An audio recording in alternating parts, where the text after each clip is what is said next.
a todas y a todos. Seguimos con los trabajos del Observatorio Interamericano de Derechos Humanos, edición 2020, sobre los problemas constitucionales relacionados con las limitaciones a la libertad de circulación en los tiempos de la pandemia COVID-19. Terminamos los trabajos con una sesión de lujo.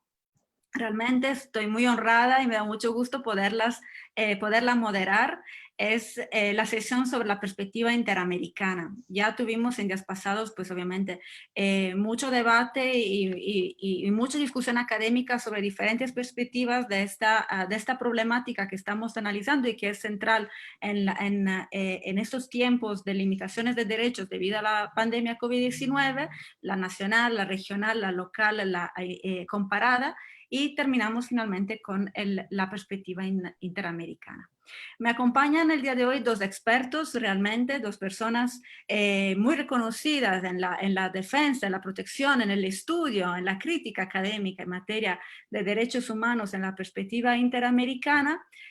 Jorge Padilla Cordero, que es, si no me equivoco, subdirector del instituto. Todavía no, pero ojalá que sea de encargado académico. Encargado académico del Instituto Interamericano de Derechos Humanos, con sede en San José de Costa Rica, y la comisionada de la Comisión Interamericana de Derechos Humanos, Flavia Piovesan. Tenemos obviamente, siendo la última sesión, tiempos un poco ajustados, entonces pues yo me limitaría pues a presentarlos así de manera un poco sintética, pero realmente son personas tan conocidas en el panorama interamericano e internacional de protección y de defensa de derechos humanos que no necesitan una gran presentación por el trabajo que ya han hecho y que realmente los respalda.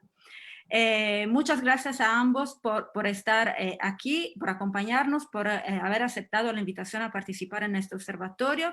La dinámica de esta mesa va a ser la misma de las mesas anteriores, entonces cada ponente cuenta con un tiempo de más o menos 15, máximo 20 minutos para su presentación, y luego seguiremos con una sesión de preguntas y respuestas con el público que nos está siguiendo, tanto a través de la plataforma Zoom, así como en las redes sociales. Pues muchas gracias, Jorge, tienes el uso de la voz. Querida Irene, muchísimas gracias por tu generosa invitación y verdaderamente muy honrados de estar en esta mesa y estar acompañando a alguien tan querida y sobre todo una persona tan legitimada en la defensa de los derechos humanos como es nuestra querida comisionada Flavia Piovesan, a quien hace ya un ratito ya nos conocemos y en diferentes espacios hemos estado, incluso también como exalumna en el Instituto Interamericano de Derechos Humanos. Así que el saludo para ti, un saludo para Efren, que también veo que se está conectando por ahí. Es un gustazo verles, saberles bien y gracias de verdad por la invitación. Yo les compartí una pequeña presentación, básicamente para plantear algunos de los retos al que, no sé, le podríamos llamar pandemia, emergencia y suspensión de garantías, ¿no? Es reflexionando sobre esa vigencia de los derechos humanos. Si podemos pasar a la primera, por favor. Este encuadre de conversación que quisiera plantearlo en un contexto, ¿no? La pandemia como emergencia de derechos humanos, no simplemente como un asunto que ataca los temas de salud o temas de visiones de la atención de la salud o de la geopolítica de la salubridad pública, sino verdaderamente como lo devastador que es una emergencia de derechos humanos que requiere que espacios como estos, con el rigor con el que se ha planteado, nos permitan sacar algunas conclusiones de cómo se han comportado nuestros estados en virtud de esas obligaciones internacionales. Por supuesto, la voz más autorizada para hablar de ello es la propia comisionada y que es parte además consustancial de ese mandato de la comisión al analizarlo. Es importante que lo analicemos también en este contexto de pandemia, de restricción de garantías también al alcance de lo que nos dice el artículo 27 de la Convención Americana. Es absolutamente necesario y válido analizar ese núcleo duro de derechos, analizar cómo han sido tomadas esas disposiciones de carácter normativo en nuestros países, si cumple o no cumple con lo que está muy bien establecido ahí, si es a través de una ley en el sentido estricto, si son decretos que más bien responden o se amparan en una ley, si tienen el rigor constitucional. Eso lo vamos a ir mirando un poquito más adelante, pero la pregunta que nos hacemos aquí es si los internacionalistas de la época se imaginaban que suspensión de garantías iba a ser por una pandemia. Yo estaría casi seguro, no sé si están de acuerdo conmigo, quienes me acompañan en la mesa, que era muy difícil de prever que la suspensión de garantías por razones de salud pudiese haber sido algo que pusiese en jaque a todos nuestros países y a todos nuestros pueblos, como ha sucedido en este momento. Vale también empezar a consultarnos cómo es que responde ese derecho constitucional y ese llamado derecho de emergencia. Hay mucha doctrina también, referenciamos a el profesor Gargarella, de que ha hecho desarrollos tremendamente interesantes sobre ese estado de emergencia como parte de el estado de necesidad o viceversa, y entender también esos estados de emergencia que ponen a prueba al mismo estado de derecho. Entonces yo creo que es un contexto bien complejo en el que nos encontramos, en donde sobre todo hay un punto medular. Usted y yo, nosotras y nosotros, que estamos en el centro de la toma de decisión de nuestros estados y que finalmente es a donde impacta todas estas medidas y frente a ello, las obligaciones que tienen los estados en materia de cumplimiento de derechos humanos. La siguiente, por favor. Un poco sobre esa reflexión del estado de emergencia como parte del estado de necesidad. Lo dejo ahí en el apunte porque el rigor académico nos debe llevar al activismo y viceversa, ¿no? Pero es fundamental dirimir en tiempos de la COVID.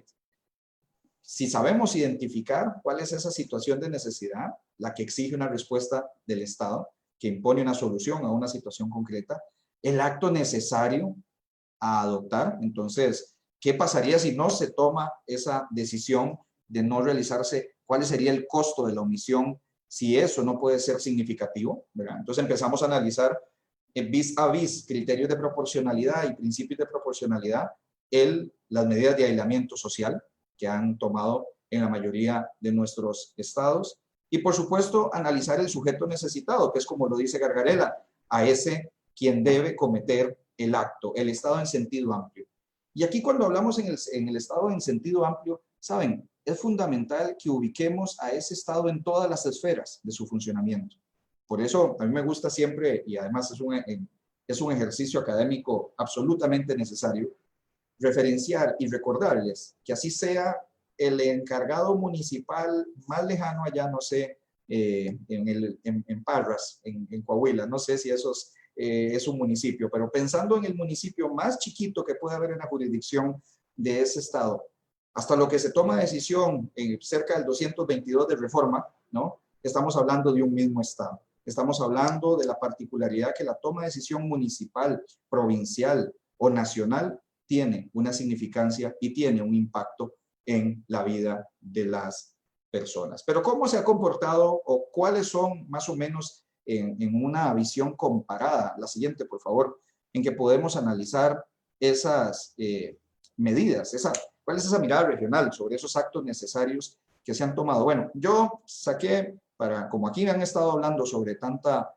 situación y disposición comparada, no quisiera redundar, por supuesto, en el caso mexicano, pero por ejemplo, en Honduras, el decreto 2120, llamado de restricción de garantías constitucionales, era consonante con el decreto de emergencia 520 en Guatemala, hasta incluso con el decreto 42227, del Ministerio de Seguridad Pública sobre el estado de urgencia y de necesidad. Junto con el de Ecuador, que habla de estado de excepción por calamidad pública, vemos un común denominador que es suspensión de libertad para tránsito, libertad para reunirse en ciertos espacios, incluso en los lugares de culto, restricción de libertad para realizar ciertos actos administrativos, pero también estas disposiciones fueron un poquito más allá en algunos casos en los cuales, como es el caso brasileño, la medida provisional 928, que por supuesto no le voy a pedir a la comisionada que se refiera a ello porque no corresponde, pero frente a la decisión del Supremo Tribunal Federal relacionado a la posibilidad de acceder a la información de carácter público de las personas que estaban contagiadas con COVID. Entonces miren qué interesante, ¿no? Tenemos un continente que se mueve más o menos en una ola similar, todo el mundo está de acuerdo que hay que restringir ciertas garantías y ciertos derechos, pero también hay que empezar a analizar lo que dice el artículo 27. Proporcionalidad, temporalidad, suspensión plena, suspensión parcial o de plano, suspensión total, que ese es el peligro del ejercicio en democracia, de que se llegue a ciertos niveles, que incluso se llegue a tener trampas, de que se pueda limitar de una manera indefinida el goce de derechos que son parte del núcleo duro. ¿Me van siguiendo? Me dicen si sí o si no, porque yo las tengo nada más a ustedes dos en la pantalla aquí a un lado. La siguiente, por favor. ¿Qué nos muestra este panorama regional, gente? Vean, nos muestra que las medidas por lo general cumplen con los preceptos legales y constitucionales. Y digo por lo general, ¿no? Aquí no nos vamos a poner a decir, a hacer un checklist de si este se portó bien o se portó mal. Entonces, cuando se dice por lo general con el precepto legal y constitucional, es que en su mayoría son decretos que están amparados en una ley nacional, o bien hacen alusión a la constitución política. Hay estados que hicieron incluso lo que pide el artículo 27, y es comuníquese con la Organización de Estados Americanos, deposite una nota en la cual le hace saber de que se va a estar llevando a cabo esta restricción de una manera temporal. Pero también, frente a ello, vemos que empiezan a reflotar algunas cositas que no podemos olvidar, y es que ya veníamos arrastrando situaciones estructurales en nuestros estados muy complejas, que en el tiempo de la pandemia o se evidencian de una manera mucho más gruesa, o simplemente salen a la luz. Persiste el exceso uso de la fuerza en la detención de personas que incumplen las medidas de aislamiento. En Costa Rica tuvimos el caso de unos jóvenes que fueron detenidos y llevados por la fuerza, y ellos no mostraban mayor resistencia, ¿verdad? Entonces había como una falta de proporcionalidad en esa detención, que hay que ponerle atención. Preocupa la suspensión de plazos procesales en otras materias en el ámbito de lo judicial. Por ejemplo, esto nos lleva a hablar, vean el último punto, de cómo debemos de redefinir qué entendemos por servicios públicos esenciales y por satisfacción de derechos esenciales, porque entonces en ramas judiciales en algunos de nuestros países nos decían, bueno, para cuestiones penales sí, pero para temas de destitución o de suspensión de derechos laborales no. Entonces viene la gran pregunta, que nos dice el artículo 8 de la Convención Americana. ¿Para qué aplica el tema de las garantías en materia de derechos humanos en el ámbito de la justicia, ¿no? Entonces, ahí preocupa un poco esa discrecionalidad que poco a poco va dando la ordenanza o el decreto ejecutivo. Y hay por supuesto, una línea muy delgada que le llamo yo, de la inclusión de derechos que son parte del núcleo duro en esa restricción de garantías. Por ejemplo, en Honduras manifestaban muchas organizaciones de que había una seria afectación a algunos espacios de libertad de expresión. Entonces, ahí uno dice, bueno, está bien el tema de la restricción de circulación, tal vez las medidas de confinamiento, pero cuidado ahí con aquellas manifestaciones que son además inalienables a la persona humana en tiempos de pandemia y en tiempos de no pandemia. Siguiente, por favor. ¿Qué retos y desafíos nos deja el contexto actual? Estoy siendo lo más sintético posible para no restar tiempo del ajustadísimo tiempo que tenemos. Reiterar el deber de proteger que está mencionado en la Convención Americana. No lo voy a leer, pero sigue siendo necesario reiterar que está prohibido negar la asistencia de salud por motivos de raza, condición migratoria u otra razón que genere discriminación. Esto sigue siendo una realidad en nuestro continente. ¿De dónde vienes? Y yo te diré si te atiendo, decían en algunos de los pueblos, ¿no? Adoptar todas las medidas necesarias para evitar un efecto regresivo de los derechos. Bueno, ya ha sido jurisprudencia reiterada de la Corte Interamericana de que se tiene que entender por realizar todo lo máximo posible, ¿no? En la medida de las posibilidades, sí, pero una progresividad efectiva para garantizar derechos en este espacio, además tan complejo como es el contexto de la pandemia. Por supuesto que se hace necesario mantener esa veeduría eficaz, una sociedad civil que siga estando empoderada, que siga teniendo elementos para poder evidenciar situaciones complejas. En estos días, justo un grupo de compañeras y compañeros exalumnos del instituto se animaron en la maestría en la Universidad de El Salvador, la maestría de Derecho Constitucional, a hacer un observatorio, ¿no? Y le llamaron impunidad en tiempos de pandemia. Y el día que presentaban el informe, hackearon la transmisión, ¿no? Entonces, ojo, ¿no? Ahí tenemos algunas manifestaciones que es bien importante seguirle manteniendo el pulso, y eso nos habla de la necesidad de una sociedad civil para el fortalecimiento del Estado de Derecho. Así que este tipo de espacios con el rigor académico o en el rigor del activismo cuando corresponda es absolutamente necesario, sobre todo en temas sensibles que siguen siendo constantes en nuestros estados. Aquellos estados que utilizan las Fuerzas Armadas para control o prevención del delito, ¿no? Que ahora están haciendo o cumpliendo, haciendo cumplir las medidas de aislamiento social. Ahí hay que ponerle mucha atención también a esos elementos, la implementación de tecnologías de control y seguimiento de aplicación de geolocalización, bueno, muy bien para los temas de salud, cuidado el seguimiento posterior, no, también los llamados datos de salud y biométricos es un asunto que hay que ponerle especial cuidado. Sabemos que en otras latitudes del mundo es algo muy regular, pero se está haciendo cada vez más evidente en algunos de nuestros países y eso podría generar retrocesos en materia de derechos humanos. Y la que sigue, por favor, reafirmar los principios de no discriminación. Qué complejo se nos pone, ¿no? Con el cierre de fronteras libre de estigmas, ¿no? Qué complejo se nos pone porque la movilidad humana no para porque cierren algunos aeropuertos. Las emergencias sanitarias de nuestros países siguen siendo también, y las emergencias de seguridad y las emergencias del plan de vida siguen siendo las causas que expulsan a muchísimos de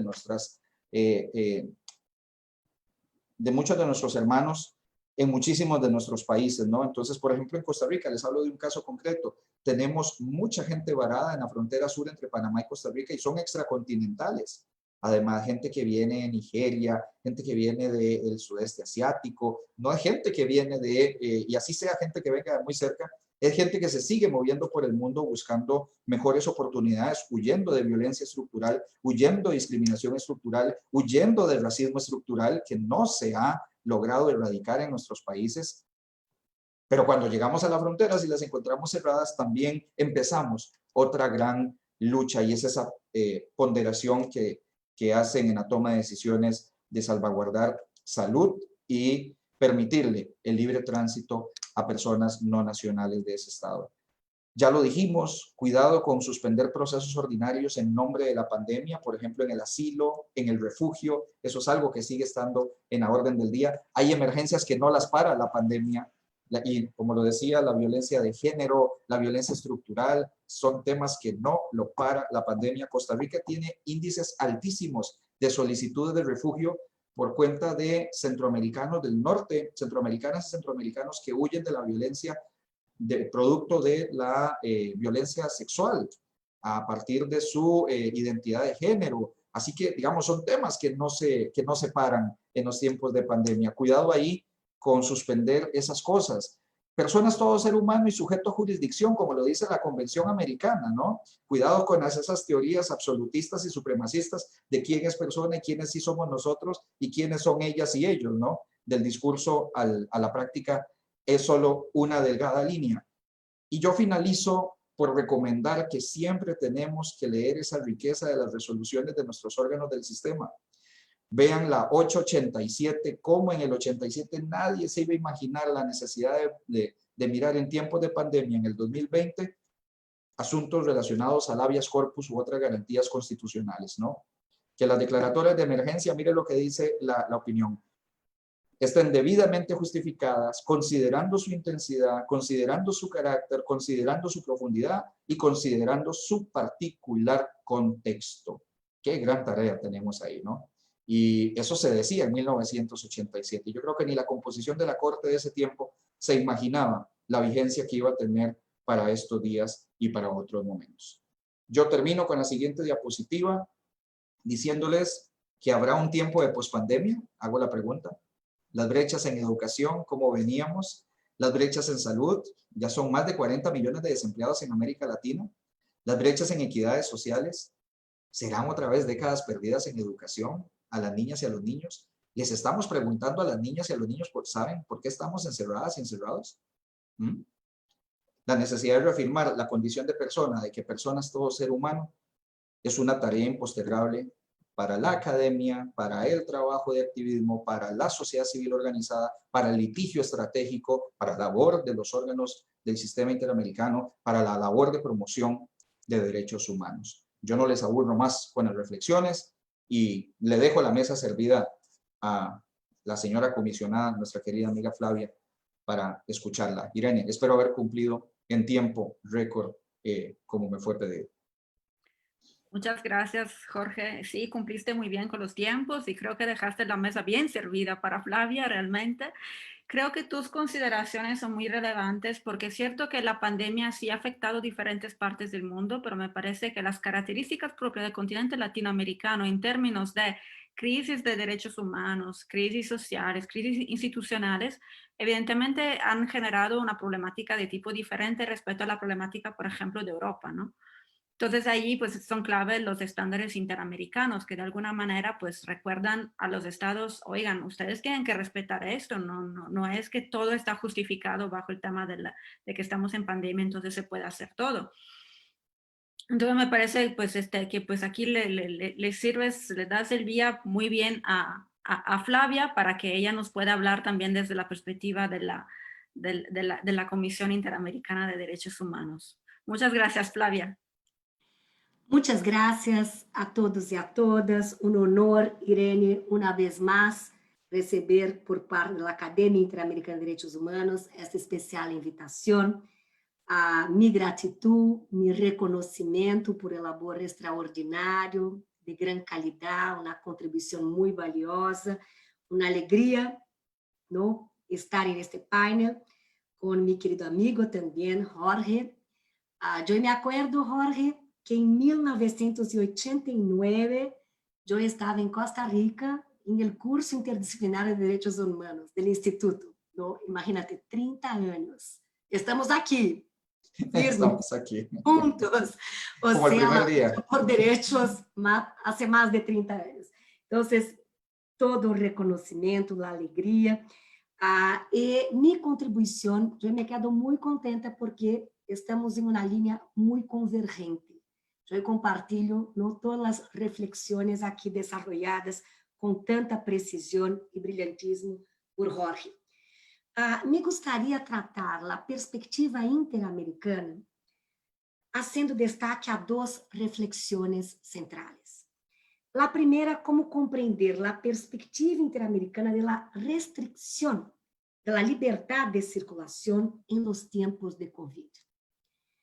E a segunda pergunta, quais são os principais retos e desafios de la restrição de la liberdade de circulação em la região em los tempos pandêmicos. Eu empeço com a primeira pergunta, ou seja, como compreender a perspectiva interamericana de restrição de la liberdade de circulação em los tempos de Covid. E aqui tenho três reações. A primeira, no, uma vez mais, aclarando o mandato da Comissão Interamericana de Direitos Humanos de promover, proteger os direitos humanos em 35 países da região. Então, desde esta perspectiva, é muito fascinante evaluar e fazer o monitoreo das respostas de cada destes 35 países com relação à pandemia e notadamente com relação ao artículo 27. Hasta o momento, 12 estados notificaram o Departamento de Direito Internacional da OEA com base no artículo 27, ou seja, sobre o tema da suspensão de garantias em virtude do Covid-19. Argentina, Bolívia, Chile, Colômbia, Equador, Guatemala, Honduras, Panamá, Paraguai, Peru, República Dominicana e Suriname.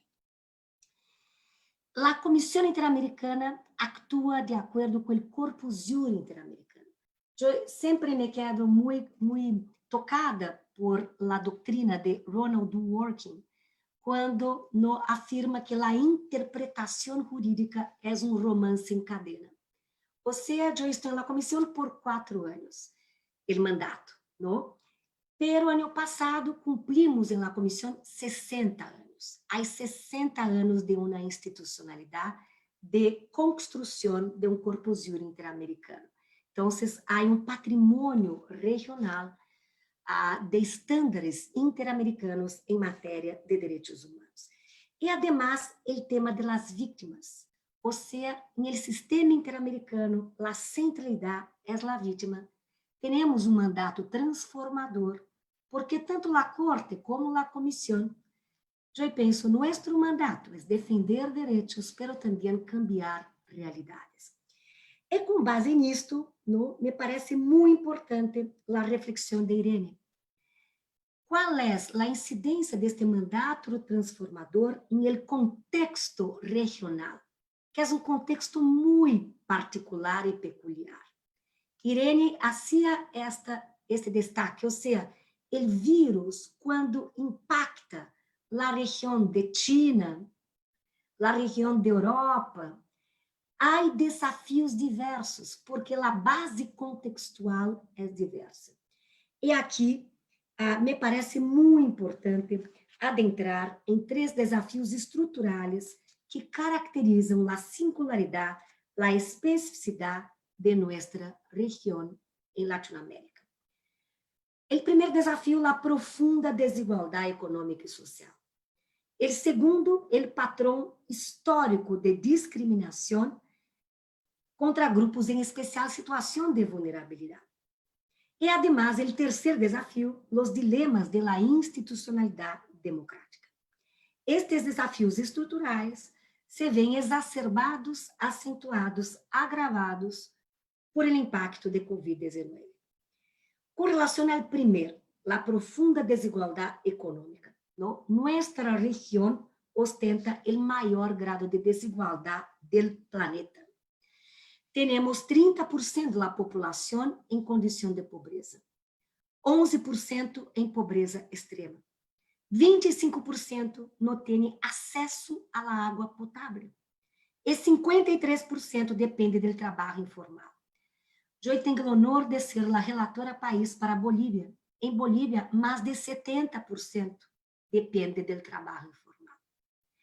Desde uma perspectiva étnico-racial, 25% da população latino-americana são afrodescendentes.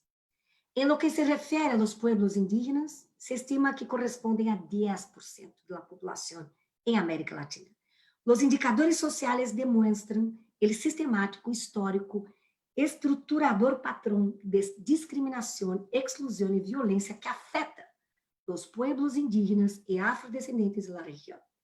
E, además, há o fenômeno da interseccionalidade, com formas múltiplas de discriminação, a overlapping discrimination, quando há a situação das niñas indígenas, das niñas afrodescendentes. E aí, me parece muito importante a observação do secretário-geral da ONU.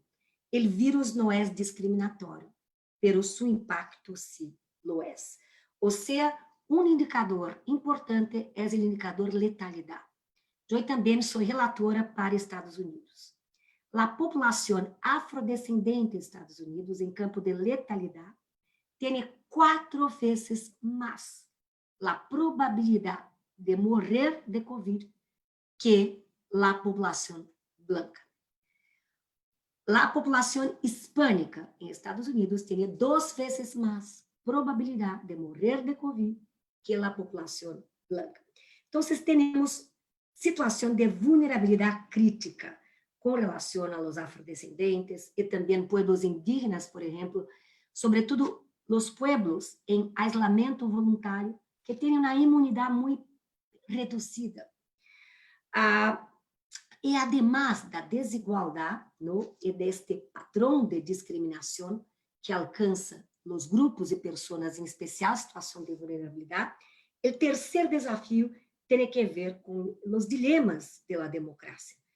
Aqui, recorro a Pew Research Center,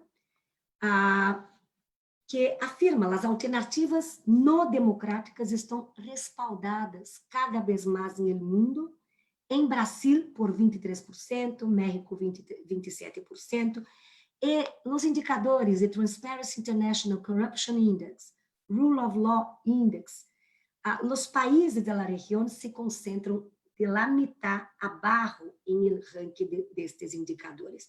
Ou seja, aí eu comparto com Jorge, a pandemia apresenta a maior prueba para a democracia e Estado de Direito em la região. É o grande teste de nossas democracias, porque temos o argumento, os tempos excepcionais demandam medidas excepcionais. com um poder executivo fortalecido, com um maior protagonismo das Forças Armadas e com um elevado risco de abuso e arbítrio em la restrição de los derechos e liberdades fundamentais bajo la excusa de luchar contra o Covid-19. Também, ayer, botávamos los comissionados e comissionadas um pronunciamento, um comunicado de prensa de la comissão sobre o tema da corrupção, porque também em muitos países houve a adoção de um direito, um regime administrativo de urgência. Ou seja, temos que reaccionar muito rapidamente em face da pandemia no sistema de saúde. E a corrupção está muito elevada. Ou seja, aí se quitam as esferas de transparência, de monitoreio, de controle, para uma resposta rápida. Então, há casos em Brasil, em Bolívia, incluso de ministros que estão detenidos por casos de corrupção, e há incluso os informes de Transparency International, um informe chamado COVID-19 is a perfect storm for the corrupt. Ou seja, aí se oportuniza a corrupção. Então, aí um outro ponto muito importante. E é neste cenário, neste contexto, que a comissão desenvolve seu mandato transformador em la protección de los derechos humanos. En 10 de abril, la Comisión aprobó la Resolución 1-2020. El tema Pandemia y Derechos Humanos, con 85 recomendaciones a los estados a la luz de los estándares interamericanos y del principio pro persona. Realza la resolución el deber de los estados de adoptar un enfoque centrado en derechos humanos, en toda la estrategia política, medida estatal de enfrentamento de Covid-19 e suas consequências, com a devida observância da universalidade, indivisibilidade, interdependência, interrelação de los direitos. A cláusula, e Jorge também destacava, de la igualdade e proibição de discriminação, a perspectiva de gênero e diversidade e interseccionalidade, a inclusão, a accountability e, además, o respeito ao Estado de Direito e o fortalecimento da cooperação entre os estados. Eu aqui, tendo em conta a tipologia de los 3 desafios estruturais, ¿no? Mirando as 86 recomendações, aqui me parece muito importante no tema de restrição de la liberdade de circulação, ter esta mirada, ou seja, como a resolução 1-2020 reacciona a esses 3 desafios estruturais de la região. Sempre aqui, nossa racionalidade é evaluar a obrigação jurídica do Estado. Ou seja, se há o direito à vida, se há o direito à saúde, qual é a consequência jurídica? Temos que aclarar o alcance de los deveres estatais internacionais em matéria de saúde, de vida, ou seja, em matéria de direitos humanos. Então, com relação aqui ao desafio da profunda desigualdade, a resolução potencializa os direitos econômicos, sociais, culturais e ambientais, demandando a los estados que deem especial prioridade, primazia, a los direitos à vida e à saúde. Ou seja, por medidas imediatas, urgentes, com a devida diligência. Aqui, juridicamente, é muito importante. Há o dever de prevenção. E o sistema interamericano desenvolve estándares muito precisos sobre devida diligência, porque há uma situação de risco, há uma situação de peligro. Como não se opera a racionalidade no campo ambiental, por exemplo, não? Mais importante que remediar o dano é prevenir. Então, há muito esforço na prevenção, na precaução. Por analogia, eu aqui trago esta reflexão. O tema do dever do Estado de prevenir, mitigar os danos, ou seja, ponendo à disposição o máximo de recursos disponíveis para efetivar o direito à saúde em sua concepção holística e integral. Saúde física, psíquica e mental, devendo ainda incluir os determinantes básicos e sociais, como o direito à água potável, o direito à alimentação, vivenda adequada, incluindo aqui renda básica, outras medidas de apoio econômico. Também é muito importante, eu penso que este é um estándar muito novedoso, o direito a ações, programas de políticas públicas baseados em la melhor evidência científica. Eu tive o honor de apresentar, em nome da comissão, ano passado, em outubro, em Washington, nosso informe Políticas Públicas de Direitos Humanos, com 7 princípios. Pero este é novedoso, o princípio não de que há que se observar a melhor evidência científica mediante procedimentos transparentes, independentes, participativos, claros e inclusivos. Ou seja, há que ter um respaldo em la ciência. Eu estava no webinar por invitação de nossa querida Soledad, a relatora DESCA, e estava compartilhando o painel com a diretora regional de UNESCO, que incluso sostenía o direito à ciência, não? E a responsabilidade do Estado de salvar vidas, evitar mortes, adotando medidas, as devidas diligências, em el marco del dever jurídico de prevenção. Então, isto me parece clave, não? E, además, também comparto com Jorge aqui todo o dever de proteção reforçada a los grupos e pessoas em especial situação de vulnerabilidade. Ou seja, aí, com relação ao segundo desafio estrutural, a discriminação histórica, temos recomendações direcionadas ao Estado no campo do dever reforçado de proteção das pessoas maiores, das pessoas privadas de liberdade, mulheres. Houve aumento de 30% de casos de violência contra as mulheres em la situação pandêmica de confinamento, a proteção aos pueblos indígenas, às pessoas migrantes e refugiadas, niños e adolescentes, pessoas LGBTI, afrodescendentes, pessoas com discapacidade.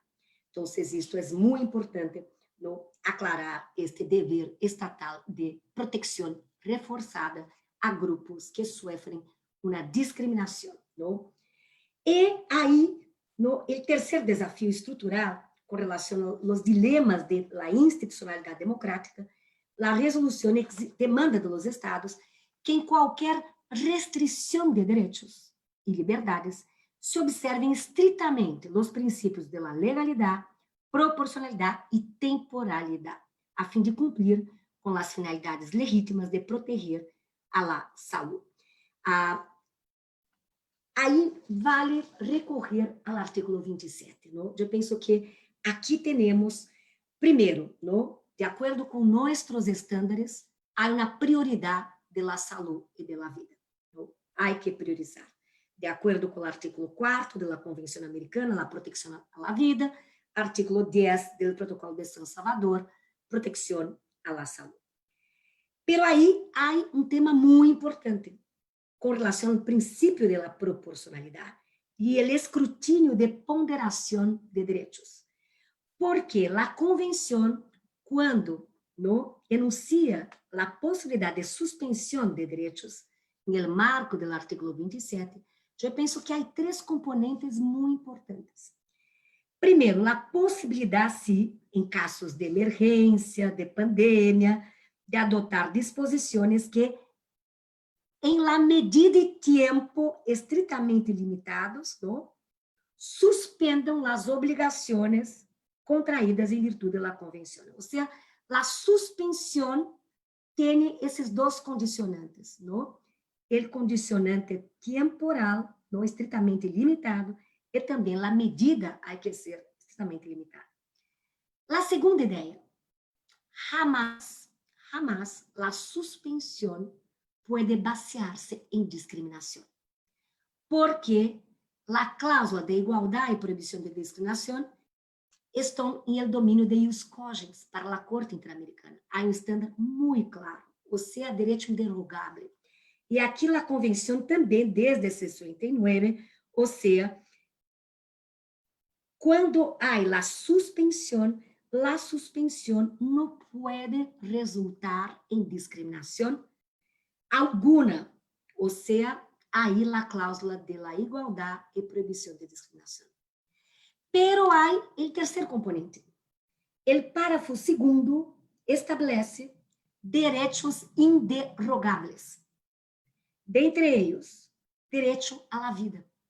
O sea, ahí me parece muy clara, ¿no? En este juicio de ponderación entre la vida y la salud y la libertad de circulación, tenemos aquí una escoja, porque la vida es un derecho inderrogable.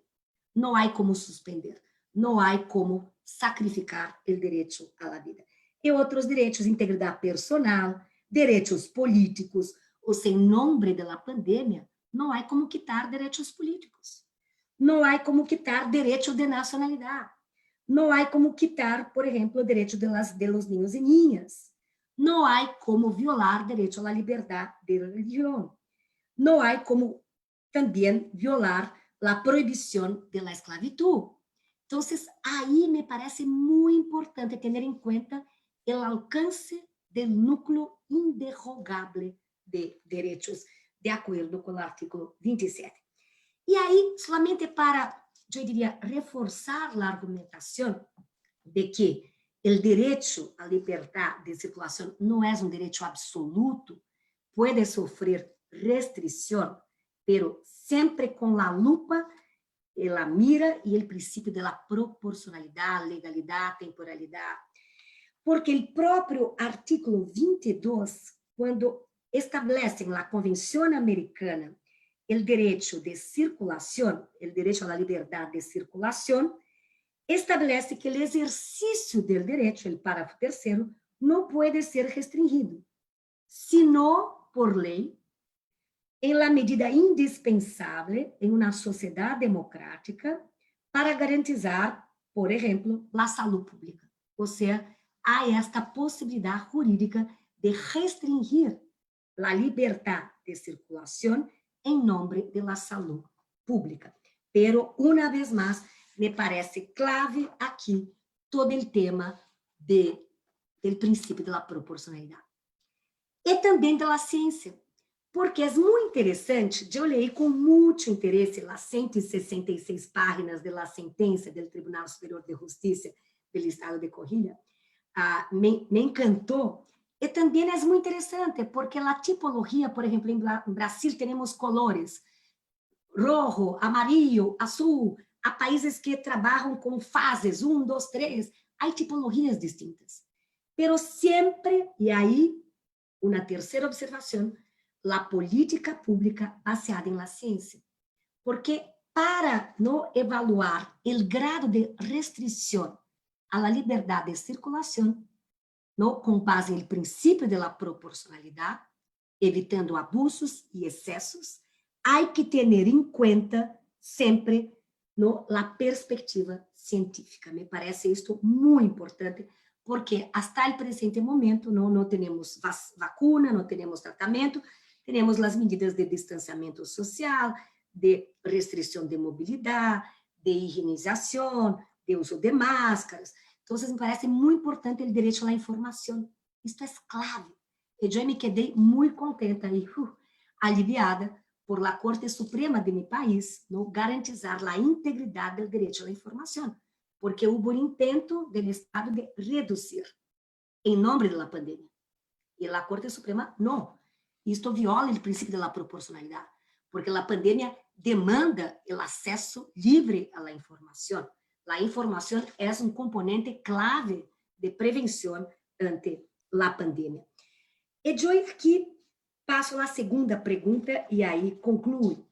Quais são os principais retos e desafios da restrição da liberdade de circulação em la região em tempos de pandemia? E eu aqui comparto 3 reflexões também. O primeiro desafio me parece, não, como implementar, realizar a restrição da liberdade de circulação, tendo em conta as profundas desigualdades. Então, isto é um tema muito complexo, muito difícil em nossos países. Porque eu, minha família, estamos em quarentena, não? Dou classes com Zoom, sessiono com meus colegas da comissão de minha casa, minha hija tem homeschooling com ordenador, minha companheira é diretora de uma ONG de Direitos Humanos também. Ou seja, estamos bem, temos casa, temos acesso à internet, tenemos agua potable, tenemos esta posibilidad. Pero en la región, 25% no tiene acceso a agua potable. También la comisión aprobó un comunicado de prensa muy importante sobre el tema de las políticas de acceso a la Internet. Porque hoy el acceso a Internet es un derecho humano, pero también es una condición para el ejercicio, por ejemplo, de educación, derecho a la educación. E aqui chamado de la falta de acesso à internet na região, não? Chamamos os estados a acelerar políticas de acesso universal à internet durante a pandemia, adotando medidas diferenciadas para incorporar grupos vulneráveis, sobretudo pueblos indígenas, mulheres e afrodescendentes, porque há o drama da brecha digital, por exemplo, não? E sobretudo em la região, o Triângulo Norte, Nicarágua, El Salvador e Honduras cuentam com os indicadores mais preocupantes. Basicamente, 30% da população solamente tem acesso à internet. Por exemplo, em Bolívia, se antecipou o término do ano letivo para a primeira semana de agosto. E a justificativa foi a internet não chega às zonas mais rurais, pueblos indígenas, população campesina. Então, este é um tema, não? Quédate em casa, pero eu não tenho casa. Lave as manos, pero não tenho acesso à água potável. Teletrabalho, não tenho acesso à internet. Então, há que é um desafio. Eu aqui comparto minha angústia, pero não tenho resposta. Solamente não aqui comparto a complexidade da região, la singularidade da região. O tema 12, aí comparto totalmente com Jorge. Muito interessante porque não temos a mesma mirada dos desafios, o desafio de los abusos, do arbítrio, do excesso do poder executivo, das forças armadas, não, quando há a suspensão de direitos e garantias. Por exemplo, o excessivo uso da força.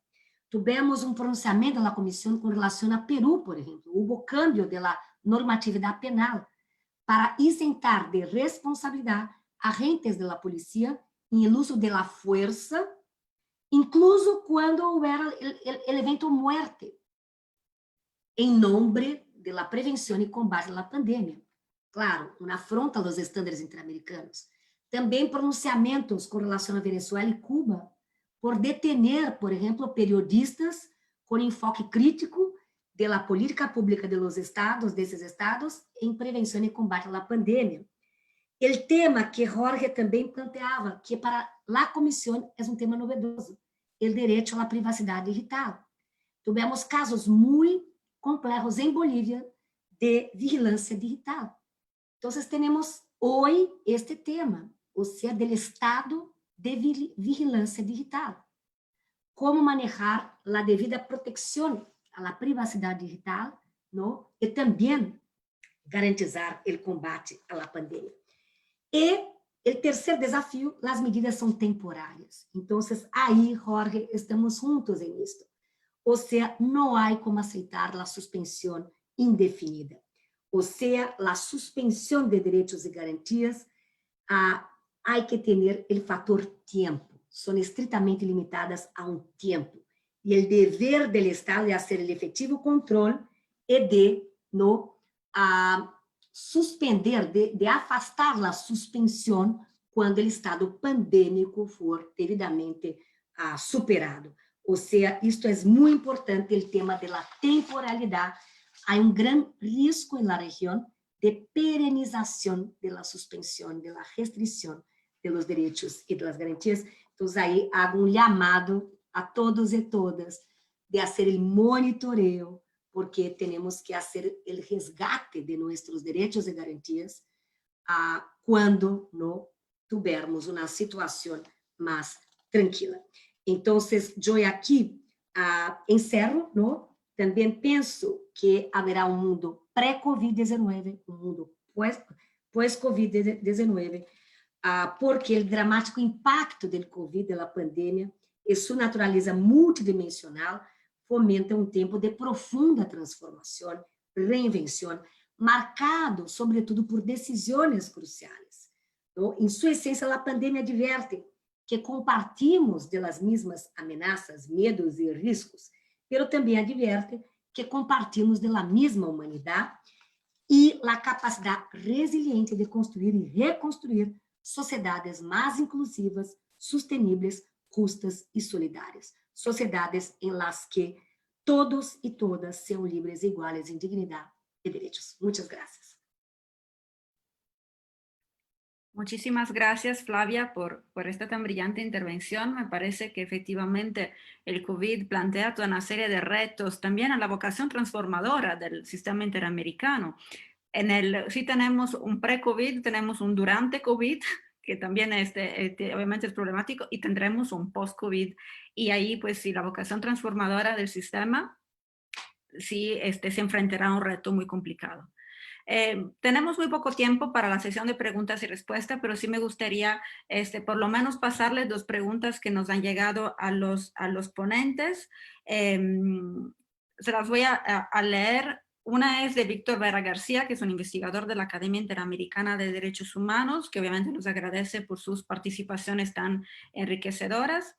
Y esta pregunta es para quien desea contestarla. Ante la preocupación en el continente de que las medidas de emergencia puedan traer consigo abusos de autoridad por parte de los poderes ejecutivos, ¿cuál es el papel de los otros poderes dentro de los estados, siendo el legislativo y el judicial, para mantener los principios de checks and balances? ¿Cómo difiere esta preocupación de otras regiones como la europea, por ejemplo? Y luego otra pregunta que aquí les comento, igual para ambos panelistas o para quien quiera contestar. ¿Creen que después de la pandemia puedan utilizarse mecanismos de justicia transicional para fincar responsabilidades por las violaciones a derechos humanos, específicamente por aquellas violaciones relacionadas con el derecho a la salud? Le pediría primero a Jorge contestar a las preguntas y posteriormente a Flavia. Gracias, querida Irene, y gracias, querida Flavia, por tu brillante reflexión que nos evoca y nos llena de más tareas por hacer en todos los ámbitos en donde estamos, cada cual en sus trincheras. Yo, escuchando y un poco para dar respuesta a estas primeras referencias, hay un asunto vital en lo que decía Flavia, es cómo gestionamos derechos humanos en un contexto de tanta desigualdad, ¿no? O sea, el gran reto que tenemos en nuestros estados es efectivamente cómo hacer que aquello que se tome como una iniciativa de emergencia no termine lesionando otros derechos, ¿no? Y además, la realidad brutal que nos supera.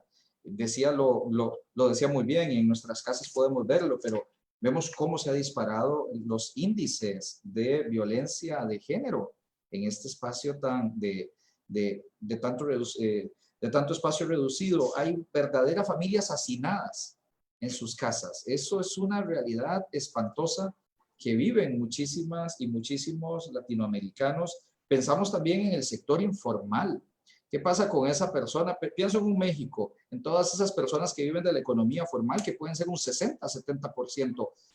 Si tú les dices no sales, hay gente que no sale, no vende, no come, punto. Pienso en el señor que uno escucha vendiendo tamales oaxaqueños a las 2 de la mañana cuando anda por la calle, y es cierto, es la única fuente de ingresos que tienen para su casa. La frustración con la que puede llegar, lo que se carga, cómo lo canaliza, cómo le hablamos de derechos humanos a esa gente. Es verdaderamente una tarea impresionante. Y con respecto a lo que decía el rol de los otros poderes del Estado, bueno, siempre recordando que el Estado que responde es uno, aun cuando hayan diferentes estamentos o poderes internos de la división propia de los poderes. Recuerden cuando les dije en mi presentación, responde desde el alcalde de Parras hasta el presidente de la República, en el caso mexicano.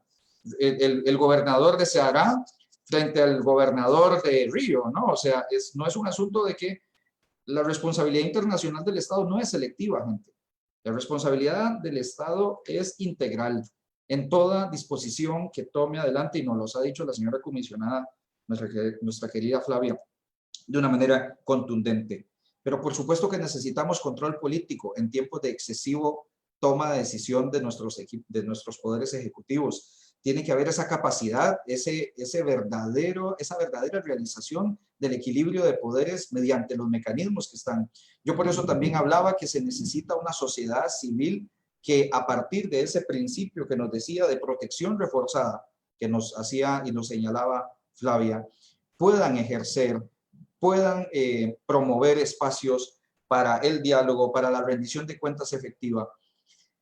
Yo creo que otra gran pandemia que se viene muy bien señalizada, como lo dijo la señora comisionada, es la de la corrupción, donde la cantidad de recursos que se van a liberar para compras de medicamentos, adjudicación de contratos, cuestiones de emergencia, porque hay que tomar la decisión ya.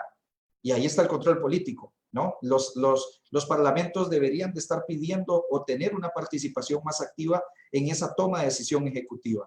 Y por supuesto, en cuanto a las cuestiones de las ramas judiciales, constitucionales, que se puedan seguir haciendo efectivas esas garantías, que los amparos sigan fluyendo, que las tutelas en Colombia sigan fluyendo, que las órdenes de seguridad se sigan fluyendo en Brasil, que los habeas corpus sigan su curso. La justicia no se puede detener en los tiempos de pandemia, y ese es un riesgo que nos corremos, y de ahí, de nuevo, el llamado a qué llamamos servicio público esencial. ¿A qué consideramos servicio público esencial para poder dar respuesta a la crisis de los derechos humanos? Un poco referencio eso, no me atrevería a decir el tema de justicia transicional en un tema post-pandemia, pero incluso yo me quedo estacionado entonces de acuerdo a las fases que ustedes me han definido. Yo diría, ¿habrá verdaderamente post-pandemia? Porque ya veníamos con otras pandemias, la pandemia de la violencia, la pandemia del desempleo, la pandemia de la desigualdad y la pandemia de la discriminación y el racismo. Y ahí yo creo que hay que volver a analizar políticas públicas, hay que sentarnos en la territorialidad, reforzar los espacios comunales. Saben, ustedes se han hecho la pregunta de cuánto territorio rural tiene América Latina en nuestros estados. Creo que nos podríamos asombrar de que es más del 60% en muchísimos de nuestros países. Entonces, la política pública con enfoque diferencial está llegando verdaderamente al Estado en todos sus rincones, en toda esa diversidad étnica, racial, en toda esa diversidad por orientación sexual, en toda esa diversidad etaria, y además que en esa interseccionalidad en la que todas y todos nos encontramos. ¿Cómo responden nuestros países? Es lo mismo ser mujer con VIH, en estado de embarazo, con COVID, que cuida adultos mayores, que tiene 3 niños en casa, que es jefa de hogar. Es lo mismo que un hombre en la capital, que tiene conectividad. ¿Cómo le respondemos a esas personas que están clamando justicia y tienen a su perpetrador durmiendo al lado? ¿Le vamos a decir de que no se atienden esas cuestiones en justicia por tiempos del COVID? ¿Cómo hacemos para salvaguardar todo eso? Yo creo que eso es muchas de las preguntas, y si a eso le llamamos justicia transicional, hablemos de los conflictos entonces, pero de los conflictos estructurales que ya traían nuestros estados y que esta pandemia los ha sacado y los ha elevado a niveles exponenciales tremendos. Yo dejaría ahí, yo tengo que disculparme porque tengo que cerrar la ventana y pasar a otro país. Esta versatilidad que nos da ahora la comunicación, y voy para Guatemala, así que vean qué supersónicos que estamos en estos días. Ayer estaba dando clases en Colombia en la tarde y después estaba en un curso de litigio estratégico en Montevideo. Entonces les decía, mira, vengo de Colombia, voy para Montevideo, a las 5 de la tarde paso de nuevo a Guatemala y regreso a México a las 8 de la noche. Entonces, pues en estos tiempos, ojalá que pronto nos podamos volver a ver y reírnos en pasillos de la academia, en pasillos de las aulas, en donde podemos tratar de ofrecer granos de arena. Me encantó saludarte, Flavia, verte bien, saberte bien, que tu gente está bien, lo mismo Irene, Efren, que lo veo por ahí también en la esquina. A todas ustedes mi agradecimiento y gracias sobre todo por propiciar el espacio. Necesitamos muchos más espacios como estos para seguir hablando en serio de lo que es serio y a donde tenemos que tomar decisiones en serio. Así que cuídense mucho, les agradezco el tiempo y la atención. Muchas gracias, Jorge, por participar. Muchas gracias por la invitación, por el espacio que nos das para compartirnos tus reflexiones. Pues ya eres un hombre biónico, pues ya pasas de un, de un estado al otro sin necesidad ni siquiera de desplazarte. Pero no, pues muchas gracias y estamos en contacto y ya nos veremos pronto. Bueno, Chao, ahora un sí, abrazo, cuídense. gracias. Hasta luego. Ahora seguimos con la parte del debate con Flavia. Flavia, si quieres contestar o hacer alguna reflexión, adelante. Muchas gracias, Irene. Muchas gracias por las dos preguntas. Yo aquí comparto dos reflexiones. Vítor, tu pergunta é muito relevante, ¿no? Sobre o tema, o desafio do abuso do poder executivo ¿no? E qual seria a função dos outros poderes. Me parece aí que o abuso do poder executivo pode ser enfrentado desde 5 perspectivas.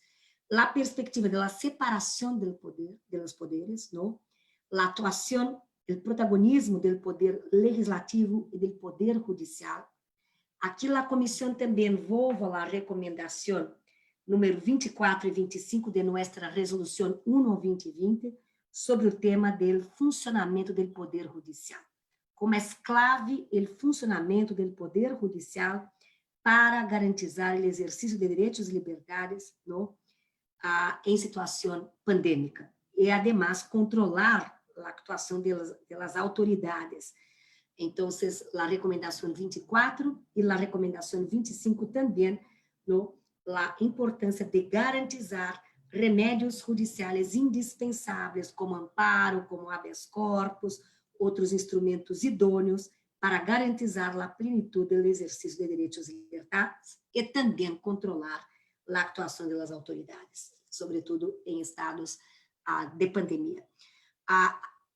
Eu penso que, además da separação de poderes, temos a federação. Há estados federados, ¿no? Como o caso de Brasil e outros, e me parece que a federação, ao menos a experiência de Brasil neste ponto, é muito clave, ou seja, o federalismo salva vidas em Brasil.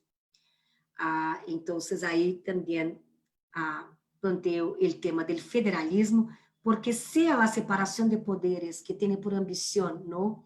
Hacer a descentralização do poder no âmbito orgânico, a federação intenta hacer a descentralização do poder em âmbito geográfico e espacial. O terceiro, o poder da academia, ¿no? A voz crítica, o pensamento plural da academia, a crítica social. Quarto, o poder da prensa livre. Clave, não há democracia sem liberdade de expressão e sem uma prensa livre, ¿no? E tampouco há liberdade de expressão e prensa livre sem a democracia. Então, é muito importante garantizar a prensa livre. E o rol da sociedade civil em sua luta por direitos e por justiça. Então, me parece que separação de poderes, o funcionamento pleno dos poderes, federalismo, estados em que há a cláusula federativa, a academia, a prensa livre e, además, a sociedade civil brilhante são, eu penso, elementos muito importantes, são forças importantes para conter o abuso do poder executivo. E aqui eu comparto também com Jorge que a responsabilidade internacional do Estado é uma indivisível. Ou seja, para a Comissão Interamericana, para o sistema interamericano, a lógica é um Estado em livre e pleno exercício de sua soberania firma um tratado, ratifica um tratado e contrai obrigações jurídico vinculantes. Ou seja, esta é a racionalidade. Eu aqui, com relação à justiça de transição, estou aqui fazendo reflexões, pero deixaria uma reflexão, que me parece, aí volvo aos desafios estruturais, e volvo a esta visão que os desafios estruturais se veem exacerbados, acentuados e agravados por el impacto de Covid-19. Ou seja, vivemos na região mais desigual do mundo. E esta desigualdade se vê exacerbada, estampada, escancarada no marco da pandemia. Me parece que este é um momento muito clave para ousarmos con cambios estructurales. O sea, hacer estudios y reflexiones, por ejemplo, en el campo de las reformas fiscales, financieras, económicas, para reducir el grado de la desigualdad. Yo aquí hago un apelo, ¿no? Nosotras y nosotros tenemos una gran esperanza en la vacuna, en la ciencia médica, en la ciencia biológica, en los laboratorios, los estudios de Oxford y de otras tantas. Pero yo me pregunto, ¿cuál es el rol de las ciencias, de las humanidades en este escenario? Tenemos un rol también muy importante. Yo pienso que este es un momento muy decisivo, ¿no? Dramático, de gran complexidad y profundidad, para que las ciencias, ¿no? Médicas, biológicas, de la humanidad, o sea, puedan dar respuestas com densidade, com consistência, com qualidade para a transformação social. Eu penso que este é o momento. Eu tenho o honor de servir a Comissão Interamericana, sempre penso, a OEA, a ONU, a Organização Mundial da Saúde, o Banco Mundial, foram respostas ante a Segunda Guerra Mundial. Ou seja, a Segunda Guerra Mundial generou este legado de respostas. E eu me pergunto, e dejo a questão, qual será o legado do pós-Covid? Ou seja, porque para muitos, eu citaria o secretário-geral da ONU, Angela Merkel, Covid-19 tem o grado de impacto da Segunda Guerra Mundial. Ou seja, qual será a nossa responsabilidade por o legado do mundo pós-Covid? E aí, eu dejo estas reflexiones. Muchas gracias. Y ahí me parece que el papel que tendrá que desempeñar el sistema interamericano va a ser fundamental en la reconstrucción. Ya sabemos que una de las claves del post-Segunda Guerra Mundial fue la reconstrucción con perspectiva de derechos humanos del mundo realmente. Entonces ahí sí vamos a tener una nueva reestructuración, un nuevo orden mundial que se va a desarrollar después del post-COVID-19, ¿no? Pues yo creo que pues ya podemos cerrar esta sesión aquí. La verdad ha sido muy enriquecedora, muy interesante. Creo que cerramos este observatorio con muchas preguntas, con muchas más preguntas y muchas más dudas de las que teníamos cuando se empezó, pero me parece que esta es la tarea académica realmente. La academia hace un trabajo para tratar de buscar respuestas y no siempre las encuentra, pero el importante no es la meta, sino que el camino, ¿no?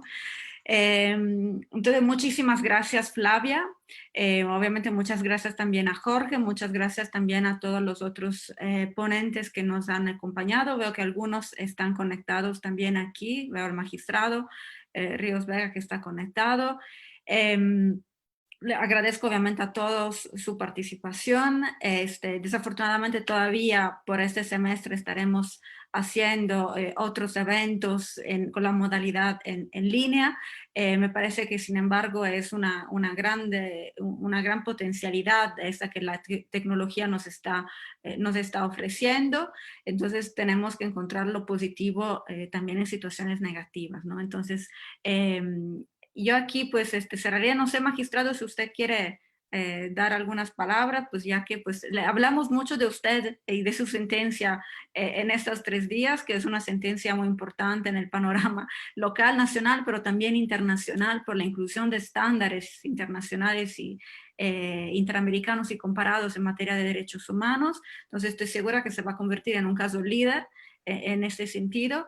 No sé si nos quieras compartir, saludarnos, decirnos algo.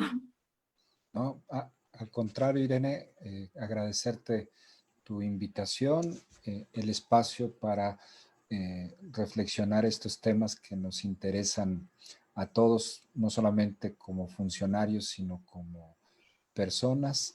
Y por supuesto, agradecer tu espacio que siempre es crítico, reflexivo y además constructivo en cuanto a la necesidad que tenemos los jueces de abrir nuestras resoluciones para un debate vigoroso y fuerte que en cierta medida nos ayude a evitar errores a la hora de resolver. A Flavia, un saludo fuerte, un abrazo fuerte, muchas felicidades por tu ponencia, por tu participación. A Jorge, por supuesto, que ya está en Guatemala y que seguramente nos ha de estar viendo en otra ventana digital, pero muchas gracias, Flavia, por tu solidaridad y por tu participación permanente en la academia, y te seguiremos escuchando y, por supuesto, aprendiendo de tus posicionamientos en las audiencias públicas en la Comisión Interamericana. Muchas gracias, Irene, y un saludo a todos. Irene, se me permite, por favor, también, magistrado Efren, me encantaría saludarte, un honor, ¿no? Volvermos aquí, porque estuvimos en un panel de la academia justamente sobre el Poder Judicial, pero me quedé muy encantada por la consistencia, por la densidad de la sentencia del Tribunal Superior de Justicia, las 166 páginas, me pareceu muy primorosa, emblemática en el campo dialógico, ¿no? No solamente por aclarar los estándares internacionales, los estándares regionales, el derecho comparado. Entonces, felicitaciones, es una buena práctica, una sentencia emblemática para la región, toda la construcción del juicio de proporcionalidad, y yo aquí comparto totalmente, felicitaciones, ¿no? Me da mucha esperanza en tener la justicia con esta calidad, con esta efectividad y con esta vocación de protección de los derechos. Un honor, Irene, siempre, ¿no? Siempre cuenta con mi participación, siempre salgo muy contenta, revigorada, con más preguntas que respuestas siempre, pero existe el pensamiento crítico, tiene que tener la abertura, tiene que ser destemido y no tratar de ampliar los horizontes. Yo pienso que siempre la academia fomenta la ampliación de los horizontes reflexivos y de las respuestas, ¿no? Muchas gracias. Una vez más, gratitud, reconocimiento y alegría. Gracias por todo. Y me voy ahorita a Washington porque mis colegas están hace 5 minutos, ¿no? Me esperando para empezar la sesión de la Comisión Interamericana. No, Perdón. No lo podemos hacer esperar más, entonces. Entonces, tengo que ir. Muchas gracias y saludos a todos y a todas. Un honor. Gracias. Muchas gracias, Flavia, y un abrazo muy fuerte a la Un distancia. abrazo. Pues antes de cerrar esta transmisión, yo quisiera obviamente agradecer al público que nos ha estado acompañando en estos 3 días, tanto vía Zoom, así como vía redes sociales. Y también agradecer a todo el equipo de la Academia Interamericana de Derechos Humanos que nos ha estado apoyando en la logística. Es cierto que seguramente los seminarios virtuales implican un esfuerzo logístico y organizativo diferente respecto a los eventos presenciales. Sin embargo, sí es necesario que haya una estructura fuerte atrás de la simple transmisión en vivo para que estos eventos sean posibles. Pues quiero agradecer obviamente al secretario académico, el doctor José Antonio Estrada Marún, los directores de los centros de la academia que también han apoyado como moderadores, los moderadores externos que nos han acompañado, como el presidente de la Comisión Estatal de Derechos Humanos del Estado de Coahuila de Zaragoza, el doctor Hugo Morales Valdés, la magistrada María del Carmen Galvatello de la Sala Civil del Tribunal Superior de Justicia, y a todo el equipo de la Secretaría Académica, de la Secretaría Administrativa, a su titular, Wendy Valderas, y de la Secretaría Técnica, y especialmente obviamente el área de diseño, publicidad y comunicación de la Academia Interamericana de Derechos Humanos, que ha hecho posible la realización de este evento. Los invito a seguir las actividades de la Academia en sus redes sociales, tanto Facebook, así como Twitter, Instagram y YouTube, y estar al pendiente de los próximos eventos que se realizarán en estos medios. Les deseo un buen fin de semana y ya nos veremos en las próximas actividades.